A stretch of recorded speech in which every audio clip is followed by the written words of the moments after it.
صحابی رسول حضرت سیدنا حذیفہ بن الیمان رضی اللہ تعالی عنہ آپ بیان فرماتے ہیں کہ ما ترک رسول اللہ من قائد فتنۃ الی ان تنقضی الدنیا یبلغ من معه 300 فصاعدا الا قد سماه لنا باسمه واسم ابیہ واسم قبیلته او کما قال۔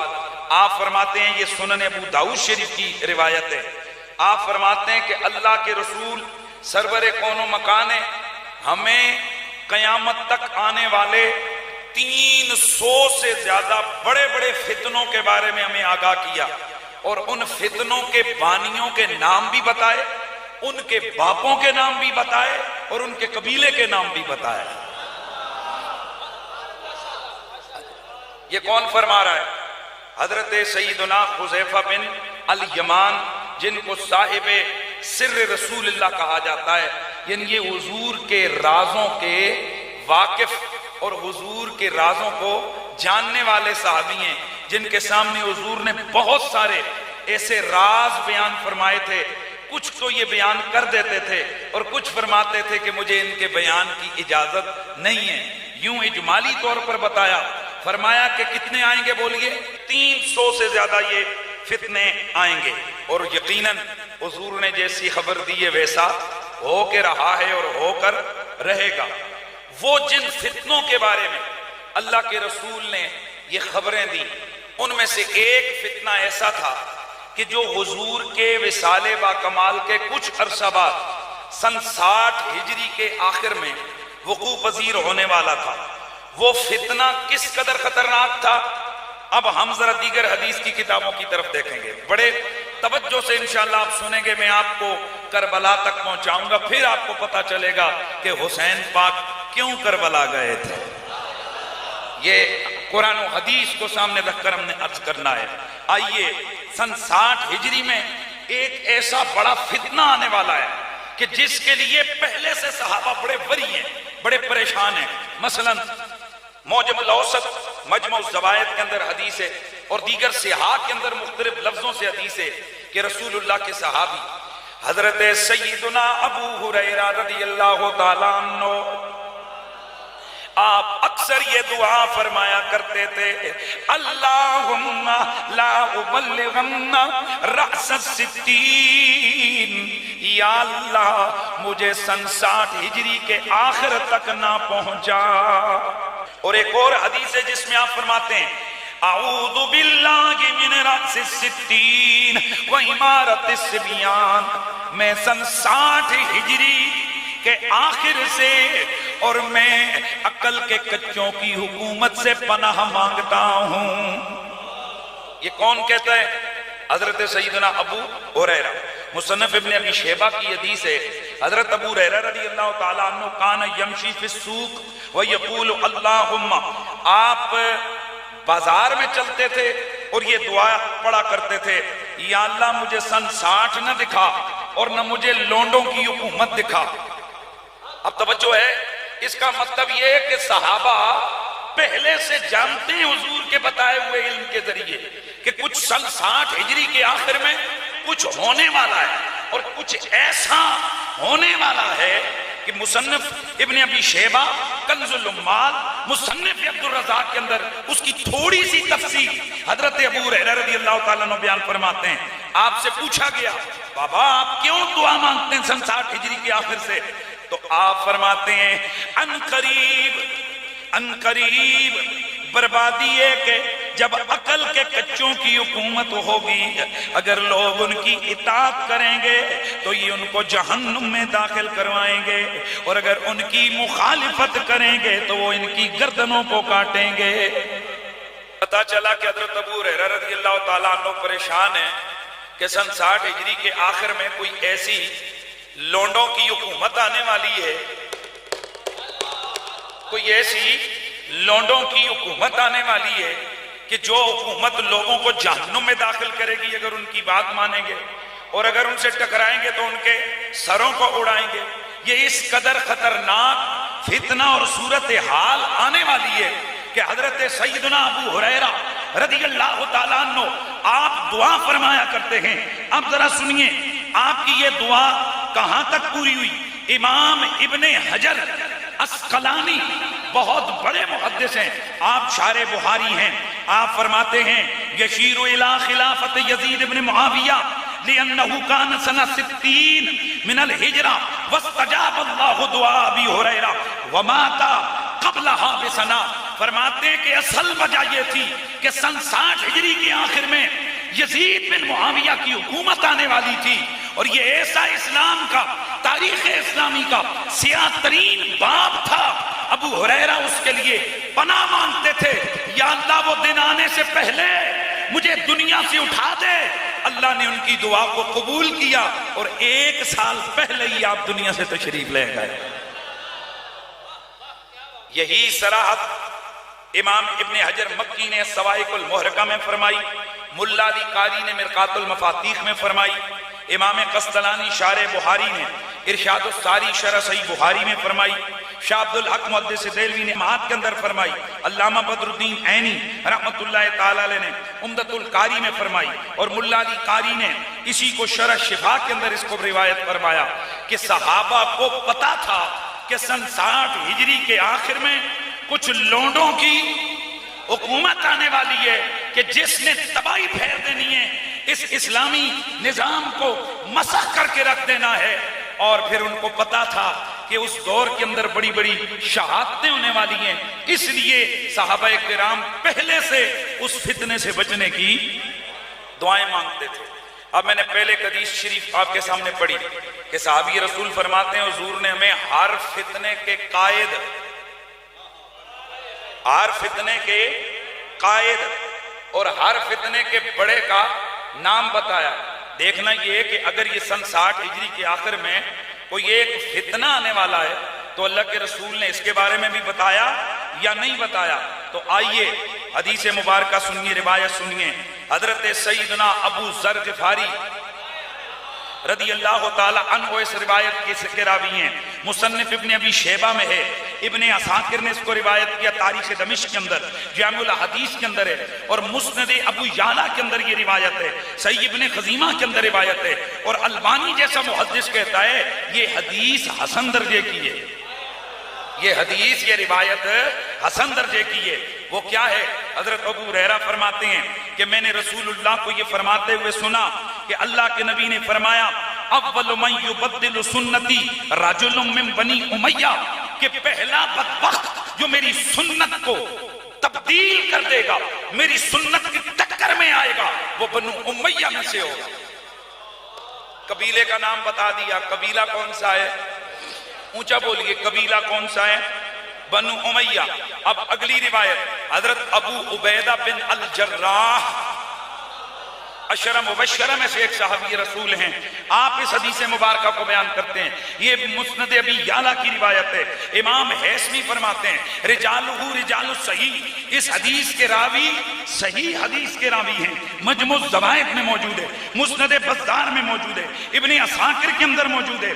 اللہ کے نبی نے فرمایا اول من یبدل سنتی رجل من بنی امیہ، پہلا بندہ جو میری سنت کو تبدیل کرے گا وہ بنو امیہ میں سے ہوگا. یقال له یزید. بلکہ جو پچھلے والے میں نے دیے اس کے ساتھ ذرا سنیے حضرت ابو عبیدہ سے مروی جو ایک روایت ہے.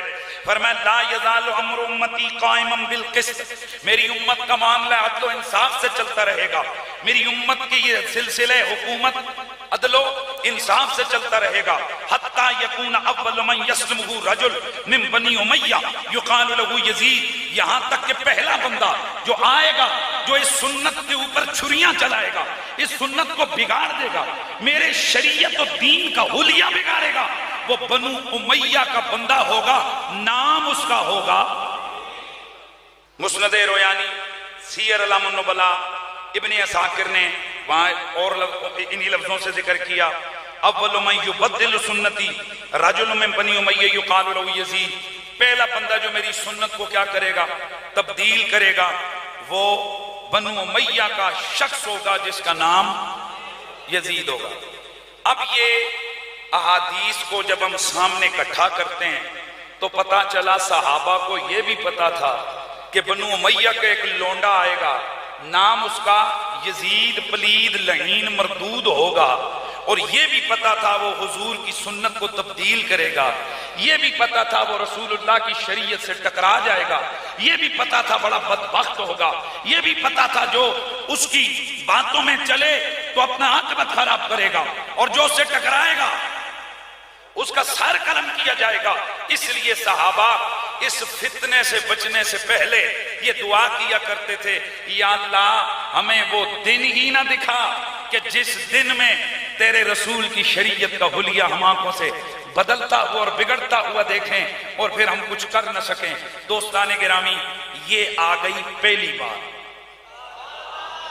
بسم اللہ، یہ آ گئی اس مقدمے کی پہلی بات۔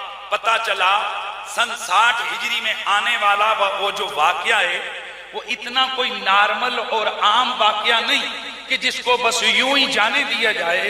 یہ ایک ایسا واقعہ ہے کہ بخاری، مسلم، ترمذی، حدیث صحیحہ، سیاستہ، دیگر اہل سنت کی مستند حدیث اور سیرت کی کتابوں میں موجود ہے کہ یہ ایسا ہائی لائٹڈ معاملہ تھا کہ صحابہ بھی وہ واقعات دیکھنے کے لیے دعا کرتے تھے، یا اللہ وہ دن، بولیے وہ دن ہمیں نہ دکھانا۔ ایک بات ہو گئی۔ اب دوسری بات، جس وقت سن 60 ہجری کے آخر میں حضرت معاویہ رضی اللہ تعالیٰ عنہ کا انتقال ہوا، اس کے بعد خلافت پر متمکن ہو گیا ان کا نالائق اور کمینہ اور پلید بیٹا یزید علیہ ما یستحقہ۔ اللہ کی لاکھ لاکھ اور کروڑ کروڑ لعنتیں ہوں اس قاتل آل بیت پر۔ بڑی توجہ سے سننا ہے، یہ یزید تھا کون؟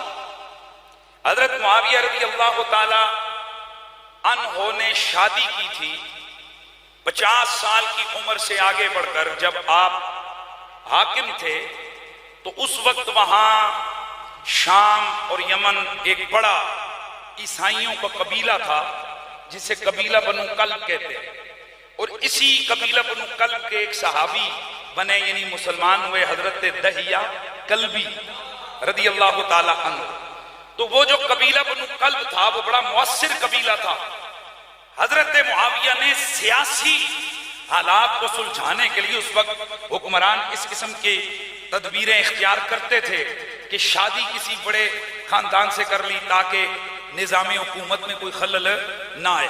تو ان قبائل عرب عیسائی قبیلوں بالخصوص قبیلہ بنو کلب کی شرارتوں سے بچنے کے لیے حضرت معاویہ رضی اللہ تعالیٰ عنہ نے سیاسی طور پر شادی کر لی اس قبیلے کے سردار ابن بہدل کی بیٹی محسون کے ساتھ۔ توجہ ہے، یہ ابن بہدل کون ہے؟ عیسائی۔ وہ لڑکی کون ہے؟ لڑکی کی عمر ہے 20 سے کچھ اوپر، جناب حضرت معاویہ رضی اللہ تعالیٰ عنہ کی عمر ہے 50۔ شادی ہو گئی، یہ لڑکی دمشق میں آ گئی۔ ظاہر ہے وہاں پر دمشق کا ایک شاہانہ سلسلہ اور حضرت معاویہ کے دربار کا ویسے بھی ایک شاہانہ انداز تو مشہور ہے۔ حضرت معاویہ کے دربار کی وہ عالی شان انداز، اس بدوی عورت، وہ جو بدوی قبیلے سے تعلق رکھتی تھی اور غالباً دل میں کوئی اور بسایا ہوا تھا، اس لیے اس کا گزارا اس حکمرانی کے محل میں، شاہی محل کے اندر، حضرت معاویہ کے محل کے اندر اس کا گزارا نہ ہوا۔ چنانچہ وہ دل تنگ کرنے لگی اور اکثر فراق اور جدائی میں اپنے علاقے کو یاد کرتی اور کبھی کبھی اپنے چچا کے بیٹوں کو یاد کرتی، یوں ہی وہ اشعار پڑھا کرتی۔ ایک دل اس نے ایسے اشعار پڑھے کہ جن اشعار کے اندر جناب حضرت معاویہ کی بے ادبی کا عنصر نمایاں تھا، جس میں وہ اپنے قبیلے والوں کو یاد کرتے ہوئے حضرت معاویہ کی بے ادبی کر بیٹھی۔ اس نے وہ اشعار پڑھے جو تاریخ کے اوراق میں مرقوم ہے، ایک دو نہیں درجنوں کتابوں نقطوں میں وہ اشعار موجود ہیں، چونکہ میرا مقصود نہیں ورنہ میں وہ سارے اشعار پڑھتا، چونکہ ان میں ایک بے ادبی اور توہین کا پہلو ہے، لہذا میں اتنا ہی بتاتا ہوں کہ اس نے بے ادبی کے اشعار پڑھے، حضرت معاویہ نے ان اشعار کو خود سنا، پھر اس کے بعد ان کی لونڈی نے بھی انہیں خبر دی کہ یہ جو محسون ہے یہ روز رات کو چاند کو دیکھ دیکھ کے اشعار پڑھتی ہے، جس کے اندر آپ کے خلاف اشعار ہوتے ہیں، اور اپنے قبیلے کے ماحول کو، کبھی ان کٹیوں کو، کبھی اپنے قبیلے کے ان صحراؤں کو یاد کرتی ہے۔ حضرت معاویہ نے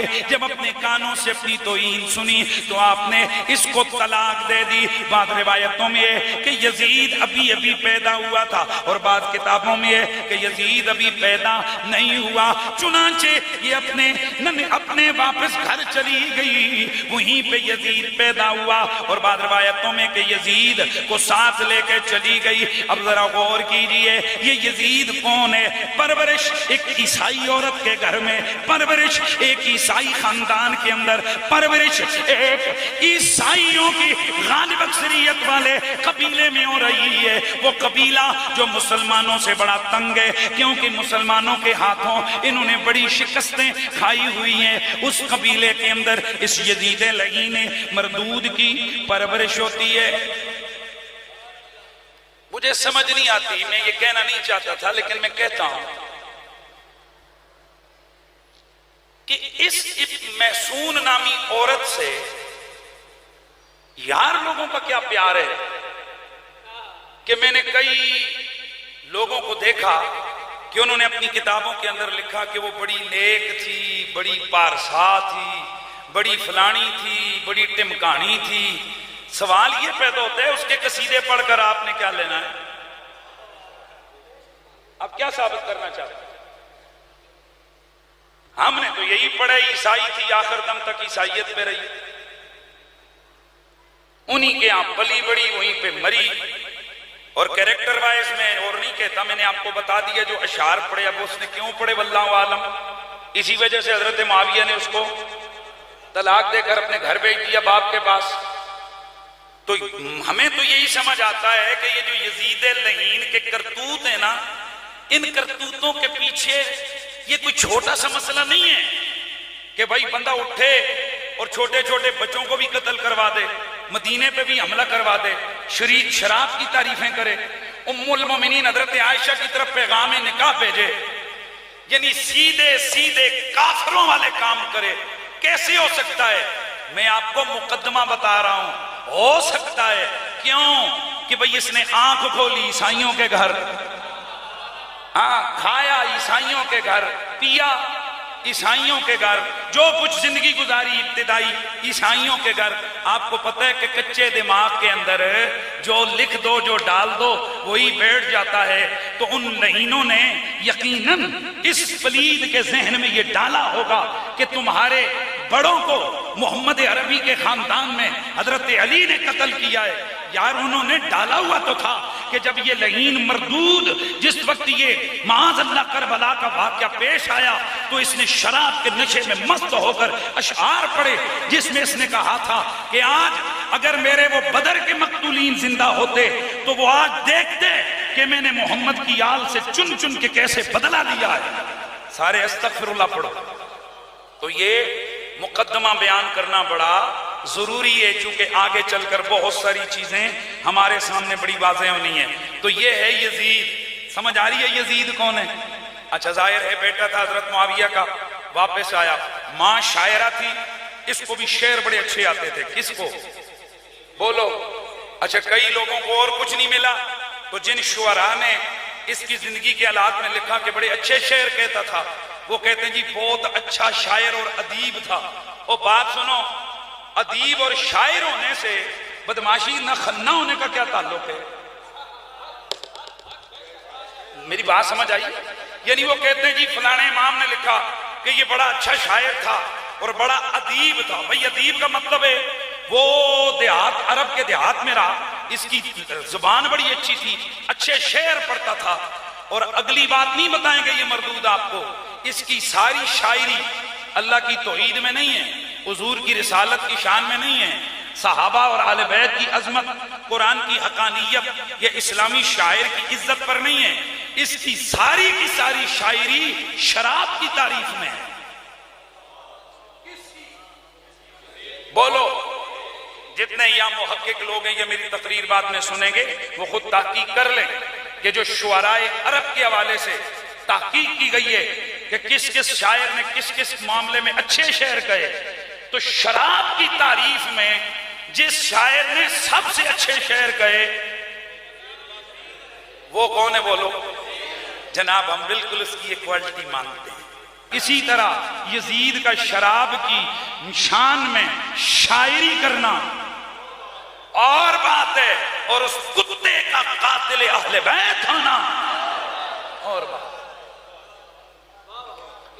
بات سمجھ آ رہی ہے سب کو؟ یہ کتنی باتیں ہو گئیں؟ 2 باتیں۔ کتنی؟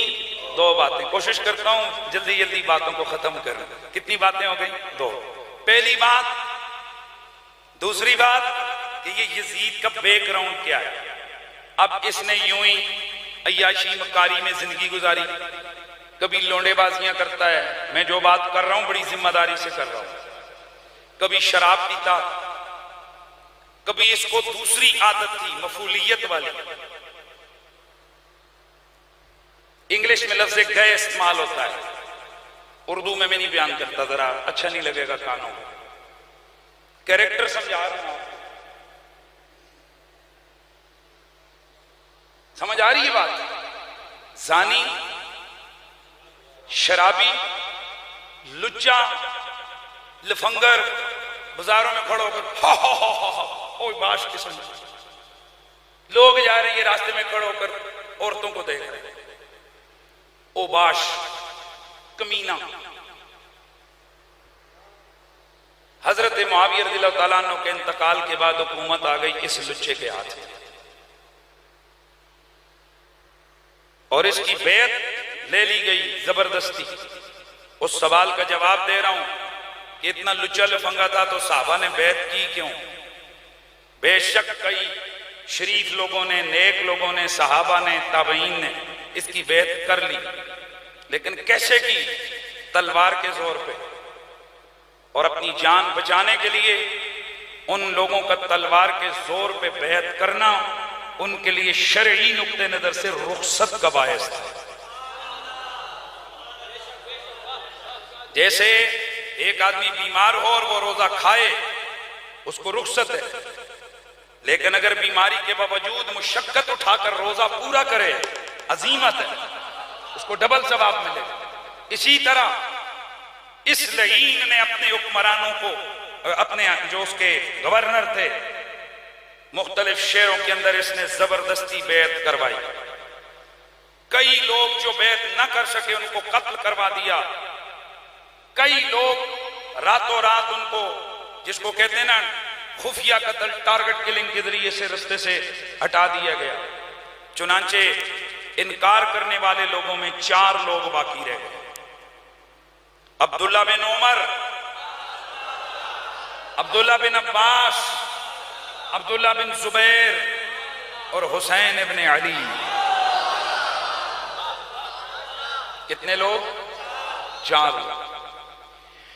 یزید لعین جس وقت تخت نشین ہوا، یہ اپنے پہلے شراب کے نشے میں تو پہلے ہی دھت رہتا تھا، اب اسے اقتدار کا نشہ بھی لگ گیا۔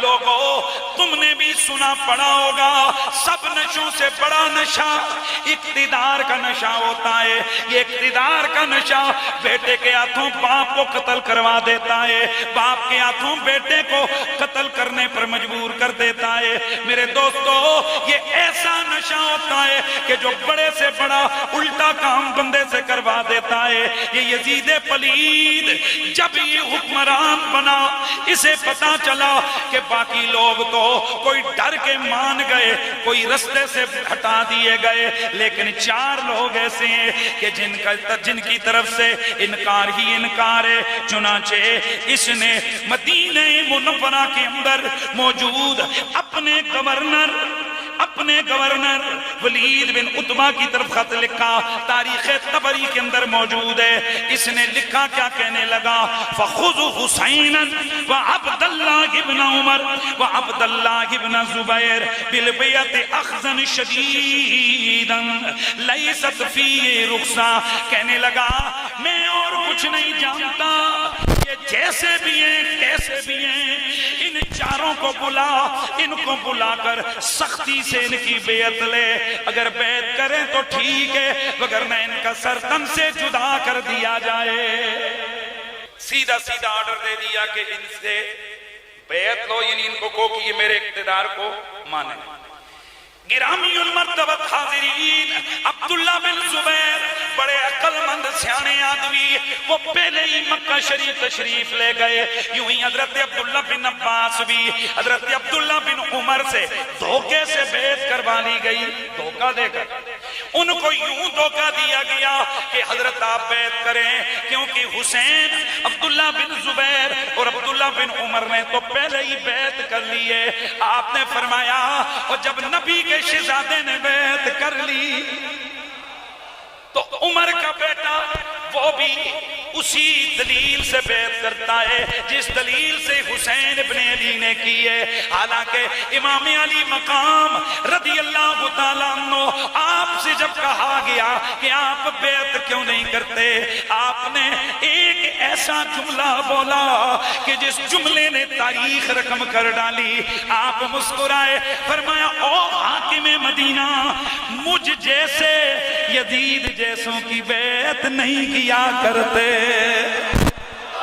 مجھ جیسوں کے لیے یزید جیسوں کی بیعت کرنا جائز نہیں ہے۔ اور جملہ تو ایک ہے امام کا، لیکن اس کی اگر شرح کرو تو کئی جلدیں کتاب بن جائے۔ حسین پاک کے کہنے کا یہ مطلب تھا، ایک طرف وہ عیسائی ماں کا بیٹا، عیسائی نانے کا نواسا، لجا لفنگا شرابی، ماں سے نکاح کر اجازت دینے والا، بیٹیوں سے نکاح کی اجازت دینے والا، شراب کی حلت کا قول کرنے والا، سری حرام کاموں کا ارتکاب کرنے والا، وہ بدبخت گئے۔ اس کی بیعت کرنے کا مطلب تو یہ گئے کہ نانے کا دین اس کے ہاتھوں میں دے دیا جائے، اس کی حکمرانی ماننے کا مطلب تو یہ گئے کہ وہ جو کر رہا ہے میں اسے درست سمجھ رہا ہوں۔ چنانچہ فرمایا حسین جیسے یزید جیسوں کی بیعت نہیں کیا کرتے۔ مطلب یہ تھا اے حسین جس کا نانا نبی ہے، جس کی ماں فاطمہ ہے، جس کا بابا علی ہے، جس کا بھائی حسن ہے، جو نوجوانان جنت کا سردار ہے، جس کی مدد میں آیت مودت اتری ہے، جس کی شان میں آیت تطہیر آئی ہے، جس کی شان میں آیت مباہلہ آئی ہے، جسے نبی نے کندھوں پہ اٹھا کے پالا ہے، جسے نبی نے سینے پہ سلایا ہے، جسے نبی نے اپنے نوری لبوں سے چوما ہے، جسے نبی نے اپنے نوری لعاب کی گھٹیاں دی ہیں، جسے نبی نے حسین منی وانا منہ فرمایا ہے، کہاں وہ اور کہاں وہ پلید جس کی ماں عیسائی، جس کا نانا عیسائیوں کا سردار، جو خود لچا لفنگا ہے۔ حسین جیسے یزید جیسوں کی کبھی بیعت نہیں کر سکتے۔ بھائی بات سمجھ آئیے؟ اسی لیے تو ہم کہتے ہیں کہ افضل ہے کل جہان میں گھرانہ حسین کا ہے، افضل ہے۔ جتنے بیٹھے ہو مل کے پڑھ لو، افضل ہے کل جہان میں گھرانہ حسین کا، کیوں؟ نبیوں کا تاجدار ہے نانا۔ او آمنہ مسجد میں آنے والو جتنے بھی آئے ہو، اپنے سینے کی آواز لگا کر محبت حسین کا اظہار کے بتا دو الحمدللہ ہم کل بھی حسینی تھے، ہم آج بھی حسینی ہیں، ہم دنیا سے جائیں گے بھی حسینی، قیامت والے دن حسین ابن علی کے جھنڈے تلے اللہ ہمارا حشر بھی فرمائے گا۔ افضل ہے کل جہان میں گھرانہ،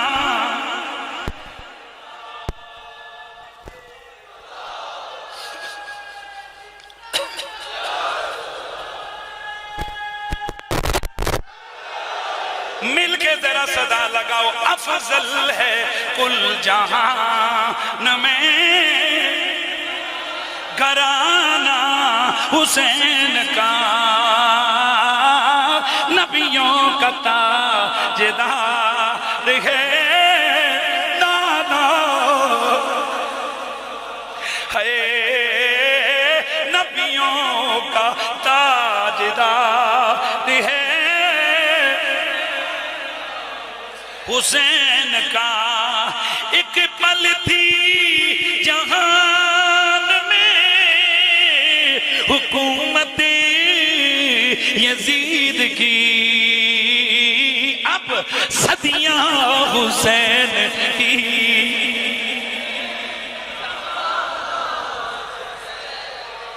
او میرے ربا تو گواہ ہو جاؤ، او فرشتوں تم گواہ ہو جاؤ، او کرامن کاتبین تم لکھ لو، او آمنہ مسجد کے در و دیواروں او تم گواہ ہو جاؤ، او نبی کا کلمہ پڑھنے والوں تم گواہ ہو جاؤ۔ ہم پر سر منبر سینہ تان کر کہتے ہیں صدیاں حسین کی ہیں،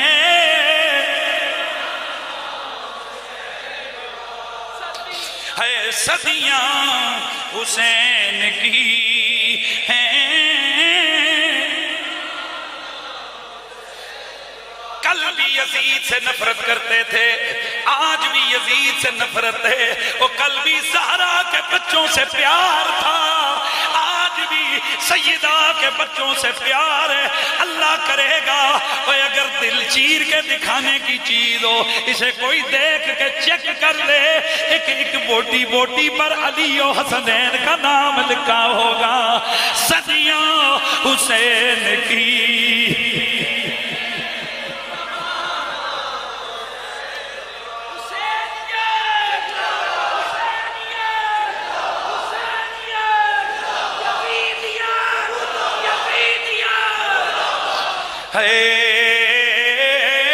صدیاں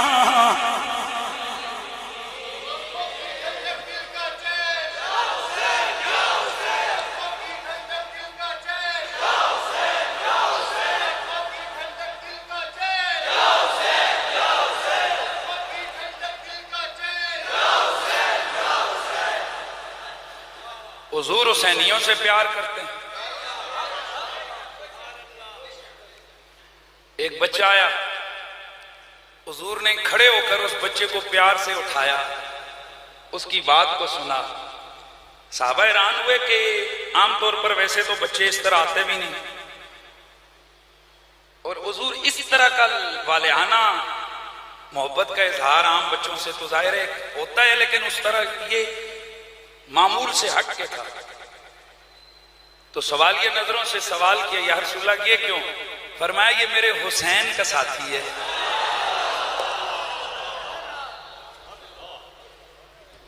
یعنی مدینے میں یہ حسین کے ساتھ کھیلتا ہے۔ حضور کتنا پیار کرتے تھے امام سے۔ وہ روایت آپ نے سنی ہے، صحابی رسول فرماتے ہیں، حافظ ذہبی نے اس کو لکھا ہے کہ ایک صحابی نے دعوت پکائی، حضور بھی اس دعوت میں تشریف لے گئے، جاتے ہوئے امام حسین کو بھی لے گئے۔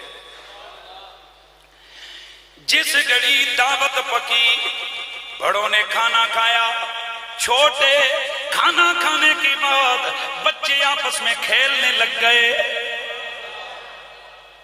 نبی رحمت سید کونین سرور کون و مکانے کھانا تناول فرمایا، پھر باہر تشریف لائے، دیکھا حسین ابن علی بچوں کے ساتھ خوش طبی فرما رہے ہیں۔ حضور نے حضرت امام علی مقام کو کھلانا شروع کیا، خوش کرنا شروع کیا۔ صحابی فرماتے ہیں اللہ کی قسم حضور لگے حسین کو پکڑنے، لگے حضور امام علی مقام امام حسین کو پکڑنے۔ کبھی حسین ادھر نکل جاتے، کبھی ادھر نکل جاتے، کبھی حضور کی ٹانگوں سے نکل جاتے۔ حضور بھائی اب بڑا بندہ بچے کو آرام سے پکڑ سکتا ہے، لیکن حضور انہیں خوش کر رہے تھے، انہیں ہنسا رہے تھے۔ فرماتے ہیں صحابہ حیرت کا مجسمہ بن کر حضرت حسین کی قسمت پہ نازاں ہو کر کہ کتنی شان والا حسین ہے کہ نبیوں کا تاجدار اس شہزادے کے ساتھ اتنا والہانہ محبت فرما رہے ہیں۔ حضور نے بالآخر امام علی مقام کو پکڑا، پھر انہیں اٹھایا، سینے سے لگایا، پھر ان کے منہ مبارک کو قریب کیا اور ان کے منہ پہ منہ لگایا، پھر فرمایا حسین منی وَأَنَا مِنَ الْحُسَيْن، لوگو یہ مجھ سے ہے، میں اس سے ہوں۔ اس کا سادہ معنی بنتا ہے حسین میرا ہے، میں حسین کا ہوں، صدیاں حسین کی۔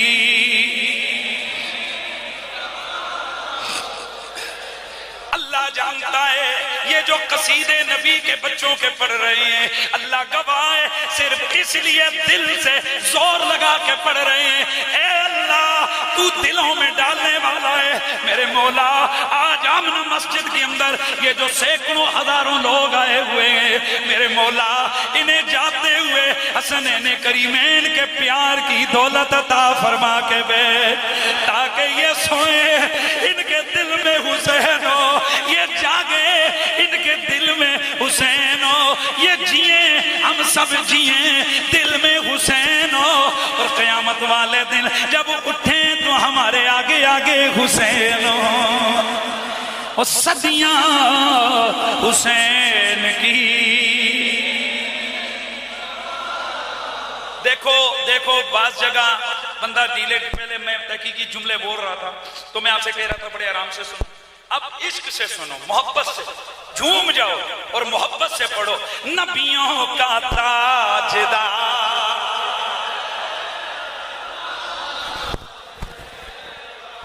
ایک پل تھی جہان میں حکومت یزید کی، اور دلوں کا دو اب صدیاں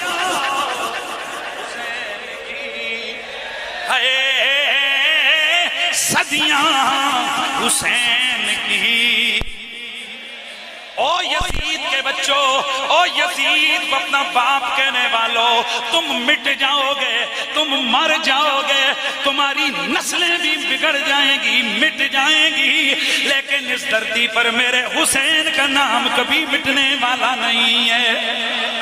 جب جب تک مسجد باقی ہے میرا حسین باقی ہے، جب جب تک منبر باقی ہے حسین باقی ہے، جب جب تک قرآن باقی ہے میرا حسین باقی ہے، جب جب تک بخاری مسلم ترمذی ابن ماجہ نبی کی حدیث کی کتابیں باقی ہیں، حسین کی عزت و عظمت باقی ہے۔ تو پھر ہمیں نے اسی لیے تو یہ نعرہ لگایا ہے کہ صدیاں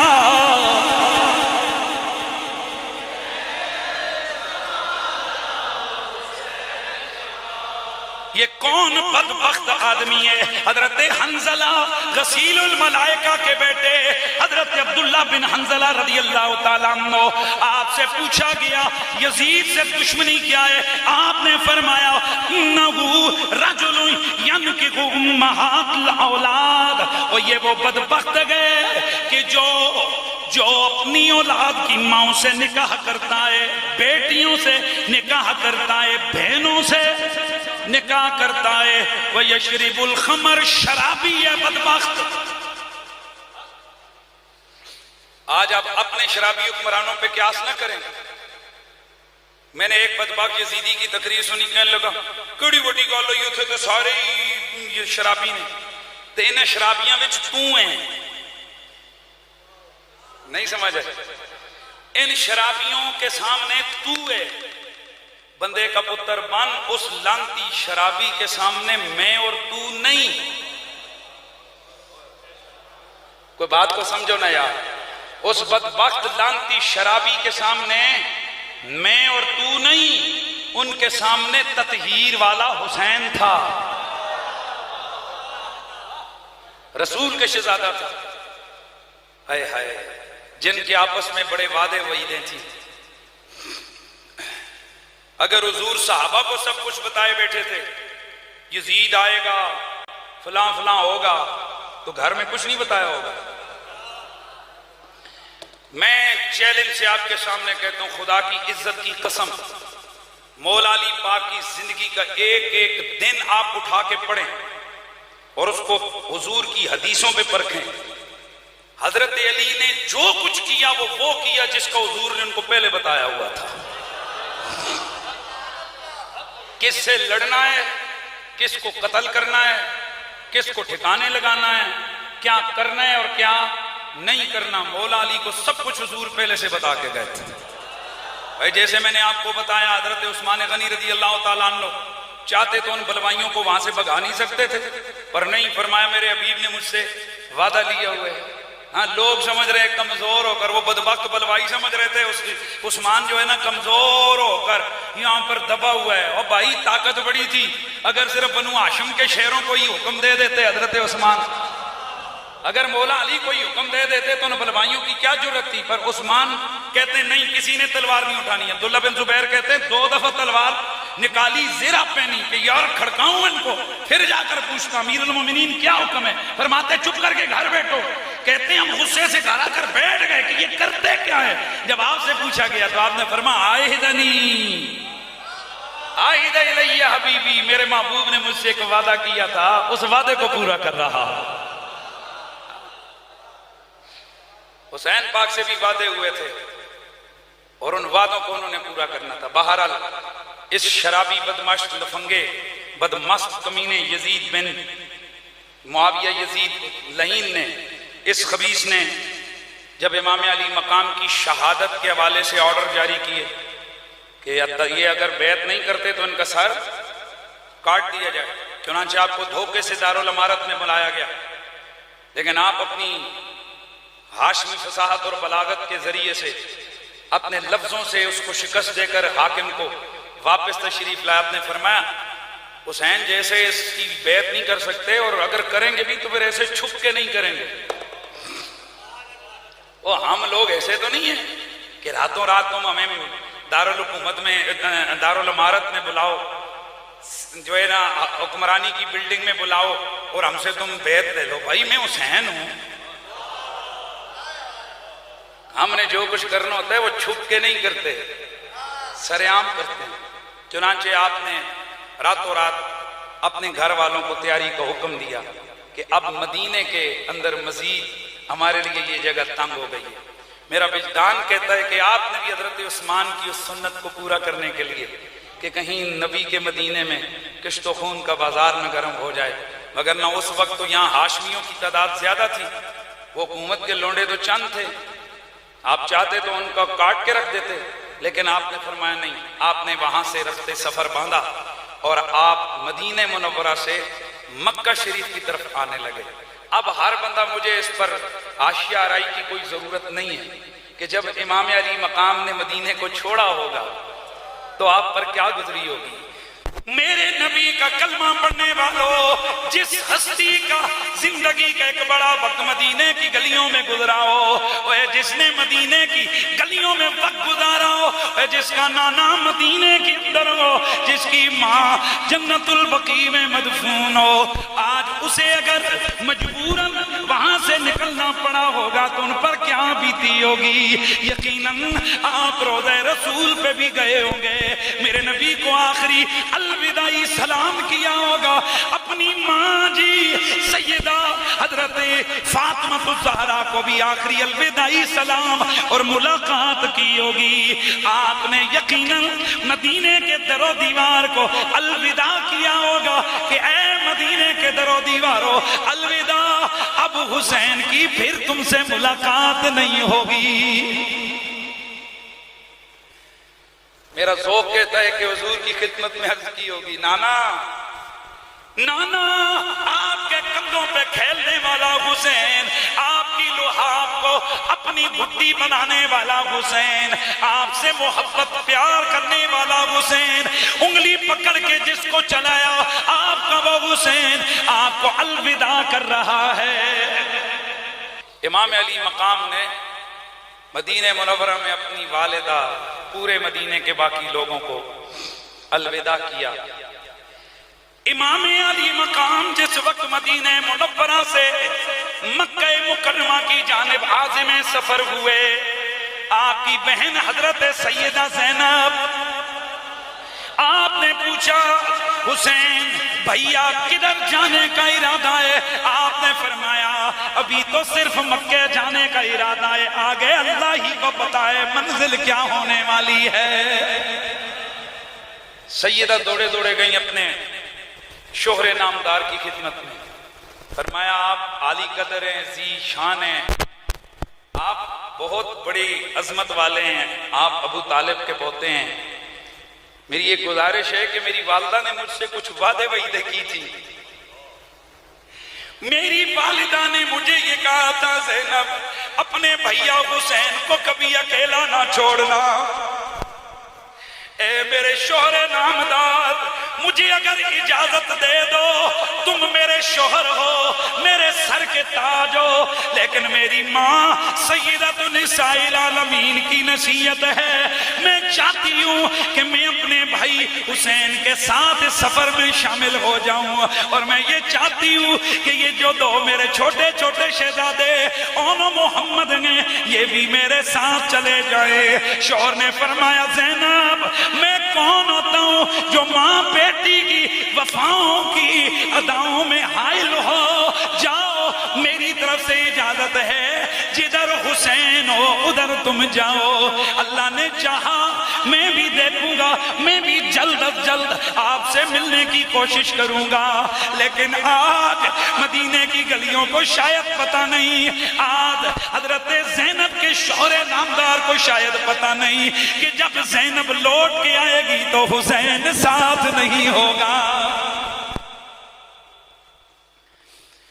شاید ان کو یہ علم نہیں ہے کہ جب یہ زینب آج تو جا رہی ہے، اور آپ نے فرمایا تھا جب بھائی لوٹ کے آئیں گے میں بھی لوٹ کے آ جاؤں گی، اجازت دیجیے۔ تو آپ کے شوہر نے فرمایا فی سبیل اللہ، ٹھیک ہے جائیے اللہ کی راہ میں، میری طرف سے آپ کو اجازت ہے۔ یہ نوری رسول اللہ کے خاندان کا قافلہ مدینہ منورہ سے مکہ کی طرف چل پڑا۔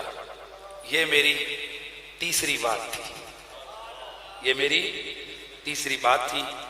آگے کیا ہوا انشاءاللہ العزیز تسلسل کے ساتھ انشاءاللہ باحوالہ گفتگو ہماری ہوگی۔ یزید پلید جس گھڑی تخت نشین ہوا تو اس نے مدینے کے گورنر ولید بن عقبہ کو امام علی مقام حضرت عبداللہ بن زبیر، عبداللہ بن عباس اور دیگر مقتدر ہستیوں کی بیعت لینے کا حکم دیا، اور ساتھ یہ پابندی لگائی کہ اگر یہ بیعت کریں تو ٹھیک، وگرنہ ان کے سر کاٹ کر میری طرف روانہ کر دو۔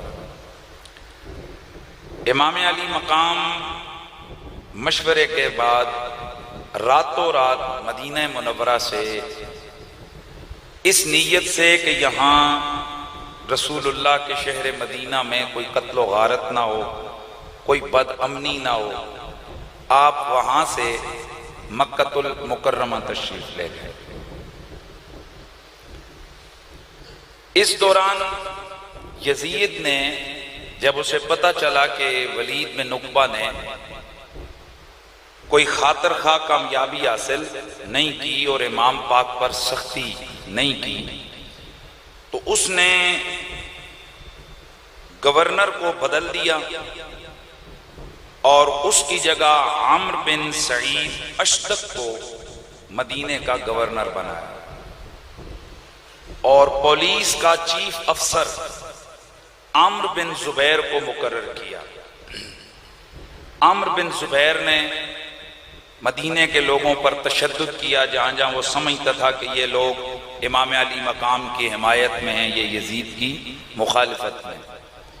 اور میں بار بار آپ لوگوں سے یہ آپ کو بتاتا رہتا ہوں اور آپ یہ بات ذہن میں رکھیں کہ ہمارے لیے یہ بظاہر بڑی عام سی بات ہوتی ہے کہ جی کیا ہوتا جی بیعت کر لیتے، جھگڑا ہی نہ ہوتا، جان بچ جاتی۔ میں صرف اشارے سے آپ کو بتانا چاہتا ہوں، ہماری حکومت نے ختم نبوت کے قانون کے معاملے میں 2 کامیں اڑائے تھے۔ بھائی تھوڑا سا قانون کو آگے پیچھے کرنے کی کوشش کی تھی تو بتائیے نا کتنی لاشیں گری، پورا ملک باہر آ گیا، اور ہم سب اپنی جانیں قربان کرنے کے لیے تیار ہو گئے۔ ہم نے کہا حضور کی ختم نبوت کے قانون میں اگر ایک نقطے جتنا بھی فرق ڈالا گیا تو ہماری اس زندگی کا کوئی فائدہ نہیں۔ ایمان سے بتاؤ، ہم حسین پاک کے نام لینے والے ہیں، اگر صدیوں بعد ہمیں دین کی اتنی غیرت ہے کہ نہ ہم بچوں کا خیال رکھتے ہیں، نہ بیوی کا، نہ ہمیں اپنے کاروبار کی فکر ہے، نہ جان کی، کچھ نہیں، ہم کہتے ہیں بھائی حضور کی شریعت کے لیے، ناموس کے لیے ایک نقطہ بھی اگر گڑبڑ کی حکومت نے تو ہم ٹکرا جائیں گے۔ اور گئے جناب، سینکڑوں لوگ اس دوران مختلف جگہوں پر شہید کر دیے گئے، اپنی جانیں خوش ہو کر انہوں نے قربان کی۔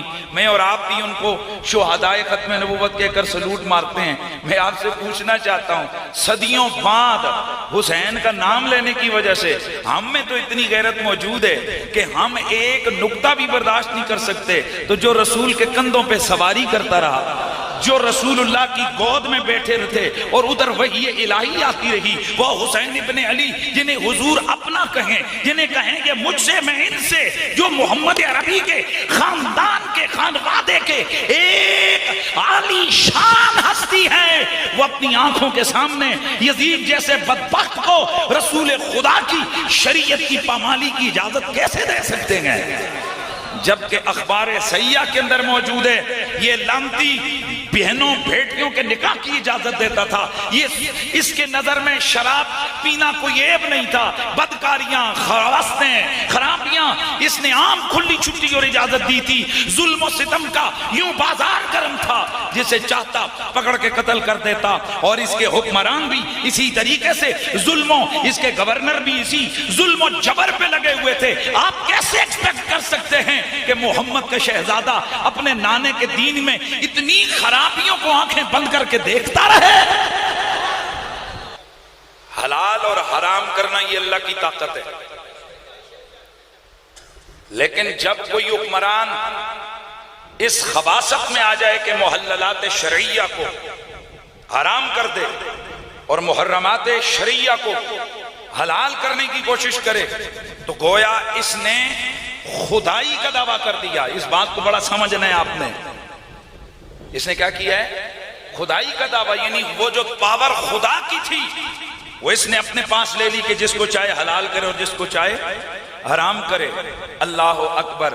تو جس وقت یزید پلید نے ایسا کام کیا تو اب اس کے مقابلے میں امام علی مقام کھڑے ہوئے، تو اس لیے حضرت معین الدین چشتی اجمیری نے کہا تھا نا کہ شاہ است حسین، بادشاہ است حسین، دین است حسین، دین پناہ است حسین، سرداد نداد دست در دست یزید، حقا کے بنائے لا الہ است حسین۔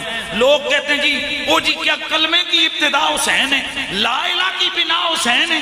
تم سمجھے نہیں ہو، شاعر یہاں یہ کہنا چاہتا ہے کہ وہ جو اس ظالم جابر یزید لعین پلید عنید نے محمد عربی کی شریعت میں حلال اور حرام کو اپنے اختیار میں لے لیا تھا، تو گویا وہ ایک دوسری خدائی کا اس کا وعدہ اور اس کا اعلان اور تصور تھا۔ حسین اس سے ٹکرا گئے، گویا لا الہ کی بنا کر فرما گئے، یہ مطلب ہے۔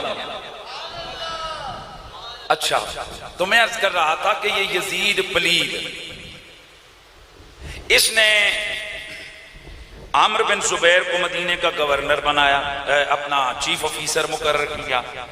چنانچہ امام علی مقام اور ان کے جتنے رفقا اور محبت والے لوگ تھے ان کے حوالے سے انہوں نے مشن شروع کیا، اور اس نے عبداللہ بن زبیر جو کہ مکہ شریف پہلے ہی پہنچ چکے تھے، اور حضرت امام علی مقام امام حسین، ان کو گرفتار کرنے کے لیے 2000 کا لشکر تیار کیا اور ان کے پیچھے بھیجا۔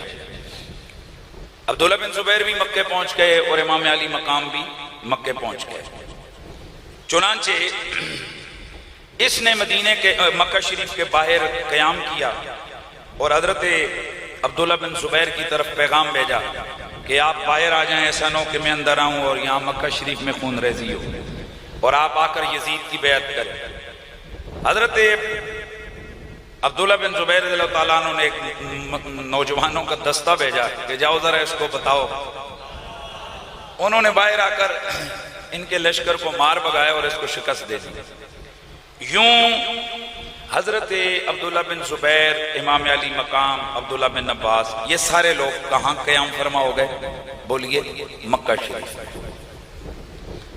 ادھر حضرت معاویہ کے انتقال کی خبر جب اہل کوفہ کو پہنچی تو انہوں نے، چونکہ ظلم و جبر ان کے گورنر تو کرتے ہی تھے، پھر یزید آیا تو انہوں نے امام علی مقام امام حسین کا بھی پتہ کروایا کہ انہوں نے بھی بیعت سے انکار کر دیا ہے، اور حضرت عبداللہ بن زبیر رضی اللہ تعالیٰ عنہ انہوں نے بھی بیعت سے انکار کر دیا۔ تو اہل کوفہ نے ایک بڑا جرگہ بلایا، اور یہ جرگہ تھا حضرت سلیمان بن سرد الخزائی رضی اللہ تعالیٰ عنہ کے گھر میں، جہاں پر یہ فیصلہ کیا گیا کہ جناب ہم بھی اس پلید لعین کی بیعت نہیں کریں گے، اور وہ جو ظلمن اور جبرن تلوار کے زور پر ہم سے بیعت لی گئی ہے ہم اس کو توڑیں گے، اور ہم اس یزید پلید کو کسی صورت میں بھی حاکم اور خلیفہ نہیں مانیں گے۔ بالخصوص تاکہ جب حضرت امام علی مقام جیسی مقتدر ایک عظیم المرتبت ہستی، نبی کے کندھوں پہ سواریاں کرنے والے اتنے عالی مرتبت شخصیت موجود ہیں، تو ان کے ہوتے ہوئے یہ امور کی نگرانی پر یزید جیسا فاسق اور فاجر اور لعنتی شخص کیسے ہو سکتا ہے؟ چنانچہ انہوں نے مل کر حضرت سلیمان بن سرد الخزائی کے مکان پر بیٹھ کر امام پاک کی طرف خط لکھے۔ توجہ ہے، یہ اہل کوفہ نے کیا کیا؟ خط لکھے جن میں لکھا گیا کہ ہم اس پلید لعین کی بیعت نہیں کریں گے، اور ہم آپ کو آوازہ لگاتے ہیں کہ آپ اپنے دین اور نانا جان کے دین کی سربلندی کے لیے آپ میدان کارزار میں نکلیں اور آپ ہماری قیادت کریں۔ ہم سارے کے سارے جو اہل کوفہ ہیں تو ہم کریں گے کیا؟ اِنَّا حَبَسْنَا أَنفُسَنَا عَلَى بَيْعَتِكَ وَنَحْنُ نَمُوتُ دُونَكَ۔ ہم نے اپنے آپ کو آج سے آپ کی بیعت کر لی ہے، ہم نے آپ کی بیعت کا اعلان کرتے ہیں، اور ہم آپ کے آگے آپ کے لیے مر جائیں گے، ہماری موت آپ پر ہم فدا ہو جائیں گے۔ لیکن یاد رکھیں کہ اگر آپ نے ہماری دعوت پہ لبیک نہ کہا اور ہم نے ایسے فاسق اور فاجر کی پھر بیعت کر لی تو اس کی ساری ذمہ داری اے امام آپ کی ہوگی۔ اب حضرات تھوڑا سا میں واقعہ انشاءاللہ اس کو پورا آگے پوری ڈیٹیل میں جا کر بیان کروں گا، لیکن ایک ظلم کی طرف میں آپ احباب کی توجہ دلانا چاہتا ہوں، اور جو میری یہ گفتگو ریکارڈنگ ہو رہی ہے تو خصوصی طور پر میرا یہ پیغام جائے گا۔ حضرات حضور کے بڑے بڑے مظلوم صحابی ہیں، لیکن ان مظلوم صحابہ میں سے ایک عظیم مظلوم صحابی ہے حضرت سلیمان بن سرد الخزائی رضی اللہ تعالی عنہ۔ یہ وہ سلیمان بن سرد الخزائی ہے کہ یہ جتنے بھی دیوبندی خطیب ہیں ان کی کتابوں کو آپ دیکھو، جو بھی ہیں جو واقع کربلا کو بیان کرتے ہیں تو اس میں کہتے ہیں وہ کوفیوں کا سردار سلیمان بن سرد، وہ بے وفا، اور گالیاں اور لعنتیں بیچتے ہیں کس پر؟ حضرت سلیمان بن سرد الخزائی رضی اللہ تعالی عنہ پر، حالانکہ یہ صحابی رسول ہیں۔ سبحان اللہ کی آواز ہے۔ یہ کون ہے؟ سلیمان بن سرد الخزائی رضی اللہ تعالیٰ عنہ، یہ میرے نبی کی خدمت میں گئے، ان کا نام یسار تھا، میرے نبی نے فرمایا تیرا نام یسار نہیں، تیرا نام سلیمان بن سرد ہے۔ کون؟ سلیمان بن سرد الخزائی رضی اللہ تعالیٰ عنہ۔ الاستیاء فی معرفت الاصحاب، تقریب التہذیب میں ہے کہ یہ صحابی رسول ہیں، اور صرف صحابی نہیں ہیں، صاحب روایت صحابی ہیں، نبی کی حدیثیں بھی بیان کرتے ہیں۔ اکمال الکمال کے اندر ہے کہ یہ صاحب روایت سے صحابی ہیں۔ امام بخاری تاریخ کبیر کے اندر آپ لکھتے ہیں کہ یہ صاحب روایت سے صحابی ہیں۔ سیاست ستہ میں صحابی رسول سے حدیثیں نقل کی گئی ہیں، اور اس کے علاوہ الاعلام للزرقلی، الجرح والتعدیل، الکاشف للذہبی، تہذیب التہذیب، تہذیب لابن حجر اسقلانی، سیر اعلام النبلاء للذہبی، اسد الغابہ، یہ بڑی بڑی جو کتابیں ہیں، الاصابہ فی تمیز الصحابہ للاسقلانی، الثقات لابن الحبان، طبقات الکبریٰ لابن سعد، تہذیب الکمال للمزی، شذرات الذہب لابن حماد الحنبلی۔ اسی طرح بڑے بڑے علماء کاملین اہل سنت اس بات پر متفق ہیں، بلکہ صاحب اسد الغابہ لکھتے ہیں وَقَانَ خَيْرًا فَاضِلًا لَهُ دِينٌ وَعِبَادَةٌ، یہ صحابی رسول ہیں، بڑے عالم تھے، فاضل تھے، متقی تھے، متدین یعنی دیندار شخص تھے، رسول خدا کے ساتھ رہے، اور حضور کے وصال کے بعد کوفہ میں چلے گئے، اور پھر جب مولا علی نے جنگ صفین لڑی وہاں ان کے ساتھی تھے، جنگ جمل میں بھی ان کے ساتھی تھے۔ یہ صحابی رسول ہیں، یہ صاحب الروایت ہیں۔ اے مسلمانوں، کیا اس سلیمان بن سرد الخزائی کا یہ جرم ہے کہ وہ مولا علی کے پرچم تلے لڑتا رہا؟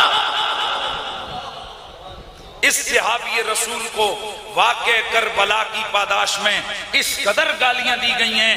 آپ اٹھائیں کتابیں، آج اپنے پاس یہ نام لکھ کے لے جاؤ، سلیمان بن سرد الخزائی، پھر ان مولویوں کی تقریریں سنو، نام لے لے کر اس صحابی پر وہ لعنتیں بیچتے ہیں۔ اللہ اکبر! میں اسی لیے اکثر کہا کرتا ہوں، ہم نوکر صحابہ کے، چاکر صحابہ کے یہ نعرے، یہ خدا کی قسم من پسند نعرے ہیں۔ ایک دو صحابہ کے لیے تو بندہ زمین اتھل پتھل کر دے، اور یہ محمد عربی کے جو پیارے یار ہیں ان کو اپنی زبانوں سے لتاڑنا شروع کر دے، اور پھر کہے کہ ہم صحابہ کے نوکر ہیں۔ کیا نام بتایا؟ سلیمان بن سرد الخزائی رضی اللہ تعالی عنہ۔ وہاں بیٹھے، خطوط لکھے۔ یہ کبھی ایک معاملہ ہے کہ اس وقت وہ جو لوگ کوفے کے چال باز، ان کی چال بازی میں یہ صحابی بھی آ گئے، اور عین موقع پر امام علی مقام اور ان کے ساتھیوں کی مدد نہ کر سکے۔ آپ کو اتنا تو بتایا جاتا ہے کہ سلیمان بن سرد نے خط لکھوائے، اور پھر وہاں کچھ نہیں، لیکن یہ کیوں نہیں بتایا جاتا کہ بعد ازاں آپ نے شرمندگی ہوئی اور آپ نے فرمایا اب ہم قتل حسین کا بدلہ لیں گے، اور التائبون یا التوابون کے نام سے تحریک شروع کی کس نے؟ حضرت سلیمان بن سرد الخزائی رضی اللہ تعالیٰ عنہ نے۔ اور اسی تحریک کے ساتھ پھر کھڑا ہوا تھا کون؟ مختار ثقفی، اور پھر بعد ازاں ابن زیاد اور یزیدی لشکر کے بڑے بڑے وہ قاتل اور لعنتی، ان کا سر تن سے جدا کیا گیا۔ تو بہرحال اگر انہوں نے خط لکھے اور امام پاک کو بلایا اور کسی وجہ سے وہاں ساتھ کھڑے نہیں بھی ہو سکے، تو کیا ہمیں اس بات کی اجازت مل سکتی ہے کہ ہمیں صحابی پہ لعنتیں بھیجے؟ اگر اتنی سی بات پہ اگر کوئی لعنتیں بھیجے تو پھر کیا جن صحابہ کے مابین جنگوں میں ہزاروں صحابہ آپس میں شہید ہو گئے، وہاں پھر کیوں کہا جاتا ہے زبان سے لفظ نہ نکالو؟ اور وہ ہے بھی یہی ہے کہ وہ صحابہ کے اپنے معاملات ہیں، ہم ان کے معاملے میں اپنی زبانوں کو خراب نہیں کر سکتے۔ اسی طرح واقع کربلا کے اس کوفیوں کی بے وفائی کے اس جرم کے پیچھے یہ صحابی اور کئی اور صحابہ ہیں جن کو گالیاں بکی جاتی ہیں۔ ہم کہتے ہیں حضور کے سارے صحابہ رضی اللہ تعالی عنہ۔ تو میں بات کر رہا تھا کہ حضرت امام پاک کو کتنے خط لکھے گئے؟ 3 دفعہ۔ فرسٹ آف آل کچھ قافلے بھی آئے، خط لے کر خود آئے، پھر قاصدوں کے ذریعے سے 150 خطوط لکھے۔ کس نے؟ کوفے والوں۔ کس کو؟ امام علی مقام کو، کہ آپ آئیں اور ہماری قیادت کریں۔ امام علی مقام کے لیے یزید نے ایک اور جال بچھایا، اور اس نے ایسے ٹروپس بھیجے، ایسے لوگ بھیجے کہ جو حاجیوں کے روپ میں جائیں اور وہاں عین حج کے دن امام پاک کو شہید کر دیا۔ امام پاک اس کی اس خباثت سے بھی باخبر ہو گئے۔ چنانچہ امام علی مقام نے جب حضرت مسلم بن عقیل کو بھیجا، حضرت مسلم بن عقیل رضی اللہ تعالیٰ عنہ کوفے میں چلے گئے۔ کوفے میں اس وقت نعمان بن بشیر رضی اللہ تعالیٰ عنہ یہ وہاں کے حاکم تھے، یزید کی طرف سے گورنر مقرر تھے۔ تو جیسے ہی حضرت مسلم بن عقیل وہاں پہنچے تو سبحان اللہ لوگوں نے ایسی فداکاری دکھائی کہ ایک دن کے اندر 18,000 لوگوں نے آپ کے ہاتھ پر امام پاک کے حق میں بیعت کر لی۔ کتنی؟ 18,000۔ اللہ اللہ، حضرت مسلم بن عقیل رضی اللہ تعالیٰ عنہ آپ مسجد کوفہ میں جاتے، کوفے کی گلیاں بھی بھر جاتی، آپ رستے میں جاتے، لوگ آپ کے پاؤں سے لگی ہوئی مٹی کو بھی اٹھا کر اپنے چہروں پہ ملا کرتے۔ اس نے عقیدت سمجھ آ رہی؟ بچے بڑے بوڑھے جوان عورتیں سبھی حضرت امام علی مقام امام مسلم بن عقیل رضی اللہ تعالیٰ عنہ آپ کی فداکاری کرتے نظر آئے، اور بار بار ہر ایک بندہ یہ بے قراری دکھاتا نظر آیا کہ کاش رسول اللہ کا شہزادہ امام علی مقام امام حسین کوفہ کے اندر مکہ سے تشریف لے آئیں۔ بڑی بے تابی اور بے قراری ہوئی۔ ادھر یزید کو پتہ چلا کہ بھئی کوفے میں تو حالات کیا ہو گئے، خراب ہو گئے۔ چنانچہ یزید کا سیکرٹری تھا سرجون، اور یہ حضرت معاویہ کے دور حکومت میں حضرت معاویہ کا بھی سیکرٹری تھا، اور کمال کی بات آپ کو بتاؤں یہ عیسائی تھا، اور دمشق کی سلطنت پر تاریخی حقیقت ہے یہ بڑے بڑے عہدوں پر عیسائیوں کے پنجے گڑے ہوئے تھے۔ میں نے آپ کو پچھلی تقریر میں بتایا تھا کہ یزید کی ماں عیسائی عورت، اس کا نانا عیسائی قبیلے کا سردار، اور ان کا بڑا اثر و رسوخ تھا، اور یزید کا ایک اسپیشل دستہ تھا جو عیسائی قلبی قبیلہ جو بنو قل تھا اس کے نوجوانوں پر مشتمل تھا، اور یہ اس نے اس لیے رکھا تھا کہ اگر کوئی ایسا آپریشن کرنا پڑ جائے کہ جو مسلمان نہ کرنا چاہیں، سمجھ رہے ہیں آپ؟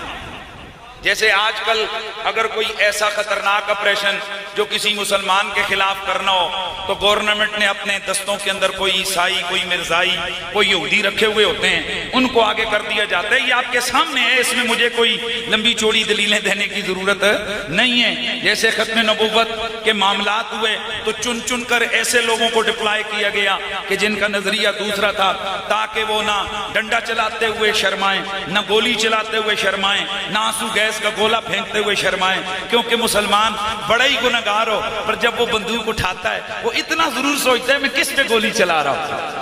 اس لیے اس یزید پلید کا ایک پورا دستہ تھا۔ تو میں آپ کو یہ بات بڑے وثوق سے کہتا ہوں کہ اس سلطنت کے اندر بڑی گہرائی تک عیسائیوں کا عمل دخل ہو چکا تھا، اور یہ جو سرجون تھا یہ بڑا قریبی سیکرٹری تھا سب سے پہلے جناب حضرت معاویہ رضی اللہ تعالیٰ عنہ کا، اور بعد ازاں یزید کا بھی یہ بڑا مشیر تھا، مشیر اعلیٰ کا درجہ تھا۔ چنانچہ اس نے یزید کو مشورہ دیا کہ مجھے حضرت معاویہ نے یہ کہا تھا کہ اگر میرا بیٹا کبھی کوفے میں گڑبڑ میں پھنسے تو وہاں پر ابن زیاد کو گورنر بنانا۔ یہ ابن زیاد کون ہے؟ جس کے نسب میں لوگ شک کرتے تھے، یعنی دنیا جہان کا سب سے کمینہ قسم کا آدمی، ظالم، جابر، اجڑ، بدخو، بد اخلاق، جس کو کہتے ہیں وعدہ خلاف، ہر گندا کام اس کے اندر تھا، اور ظلم کا یہ عالم تھا کہ جانور بھی اس سے پناہ مانگتے ہوں، اتنا لعنتی تھا۔ یہ گورنر تھا بصرہ کا۔ چنانچہ یزید نے ابن زیاد کی طرف خط لکھا کہ بھائی تجھے بصرے کے ساتھ ساتھ ہم کوفے کی گورنری بھی عطا کرتے ہیں، اور حضرت نعمان بن بشیر رضی اللہ تعالی عنہ وہ وہاں کے جو حاکم تھے ان کو معزول کرنے کا حکم جاری کر دیا۔ اب ذرا سنیے یہ جو ابن زیاد، یہ سمجھ رہے ہیں آپ مشورہ کس نے دیا؟ سر جون عیسائی نے، کہ بھئی کس کو مقرر کر؟ عبداللہ بن زیاد کو۔ اب یہاں تھوڑا سا اپنے دماغ کو آپ نے سامنے رکھنا ہے۔ ولید بن عقبہ امام پاک کو شہید نہ کر سکا تو وہاں مدینے کے گورنر کو کیا کر دیا؟ یزید نے چینج کر دیا۔ یہ ذرا تھوڑی تھوڑی چیزیں ذہن میں رکھنی ہیں، آگے بڑی باتیں آئیں گی۔ یزید نے اس کو کیا کر دیا؟ چینج کر دیا کہ تو بڑا نااہل بندہ ہے، حسین تیری گرفت سے نکل گیا۔